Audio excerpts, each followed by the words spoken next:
Hi, this is Jen at Sensory Space, and today I'm going through a basket that I keep to hand at home for my child who has autism. He has Asperger's, but these days it's considered part of the autistic spectrum rather than a condition of its own. And I have this basket here, which I haven't edited today. I have literally just picked it up and placed it in front of the camera to go through it and to look at some of the things that we find really useful.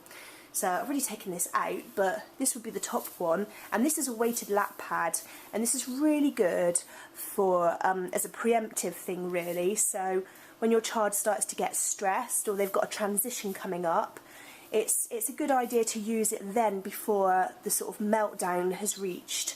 They can be really expensive, and you can make them quite cheaply if you go onto Pinterest and find some tutorials. This is a lap pad, and it's good for going around the shoulders during transition from classroom to classroom, and also over the legs in a lesson.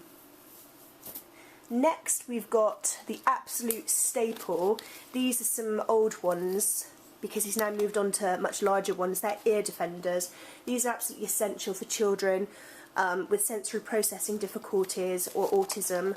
This was the Ed's Kids brand, which he used when he was a child and his head was smaller, and they were a really good brand to use. I do recommend the Ed's Kids ones. They're really quite sturdy and we use them a lot. It's also really essential for children. It's not just the sudden loud noises that causes difficulty, but those repetitive irritating noises. A lot of people also who aren't on the autistic spectrum, they really struggle with people like the eating noises and the sucking noises and that kind of thing. So for the repetitive irritating noises, ear defenders are really essential as well.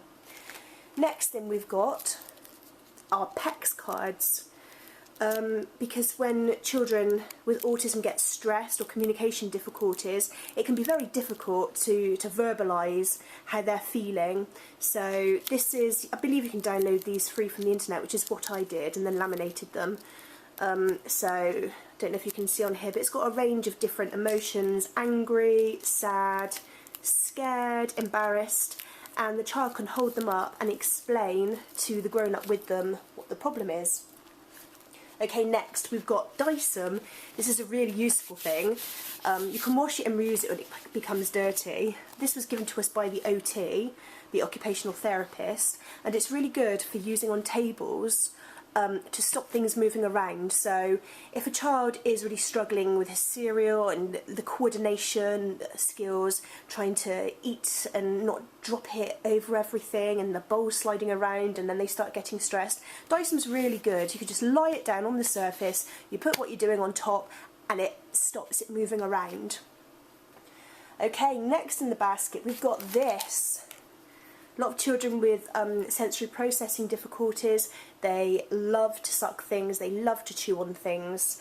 This is one of the ones that I've got. It's not been used a lot, this one, but it's made of soft, kind of like BPA free type stuff, and they can just chew and suck on it. This is the one that tends to be used a bit more. I think it's a chewy tag. And they're really quite robust, they're really strong, and you can really chew away on those, and they're really good quality. Okay, so next, the kind of treasure bottles, another tactile toys.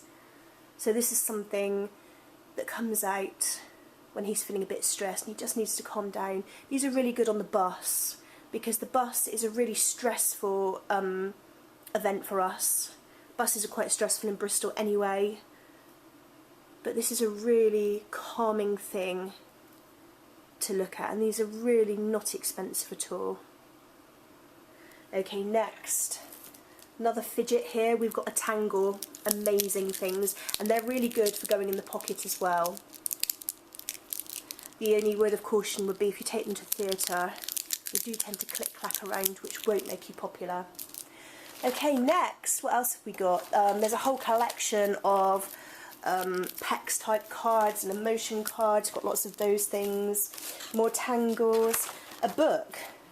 Books, we go through lots of these. A thoughts and feelings book where the child can write down how they're feeling, maybe draw pictures. And these come in all shapes and sizes. We seem to go through a lot of these types of things. Lots and lots. Here, for children who are struggling with their handwriting, we've got Stabilo pencils, and you can see their easy grip. And here we've got like a pencil grip on. That's quite a specialist thing. You can get those quite cheaply as well. Oh, the aromatherapy putty. This is like a lavender smelling dough. That doesn't come out very often. But if I was to open the bag, it would smell like an old lady's sock drawer. This was quite an interesting thing. I go in Wilkinson's quite a lot, and my son would absolutely love the DIY department, where you can do like a pick and mix of different DIY materials, and so he used to love running his hand through them. So what I did was just bought a bag of them and just keep them in a bag for him to dig his hand in and just play with them and run his hand through them when he's feeling stressed. What else do we have in here? Don't use these very often, but they can be useful with some children. They're like an aid to help calm themselves down. So we can start, where am I? How am I feeling? Feeling angry, and they can just gradually move up the chart until they're starting to feel calm again. Never worked, not for me anyway. Or another one, I can calm myself down, take a deep breath, count to 10, stop and think what I'm trying to say, use my words, keep my hands and feet to myself. Yes, that would have been marvellous if it worked. I think also what you tend to find with children with autism is they're kind of attracted to different sensory sensations. They either kind of reject them or they seek them out, and this was a surprising discovery. It's a doormat, actually. You can buy them in the pound shop, and as you can see they've got lots of nodules on, and that was something that he liked to sit down and put his feet on when he was feeling a bit stressed. So if he sat at a table, he might have something like a sit and move or a fidget cushion on the seat or the chair, and then he would put his feet on these. So that's pretty much the content of what we've got in here. We do also use other things such as picture fans, where there's like a series of things like going out, going to the shops, opening the door, those kind of simple things, but they don't seem to be in here at the moment. But that's probably a good example of the kind of things that we use to keep my child calm when he's starting to struggle.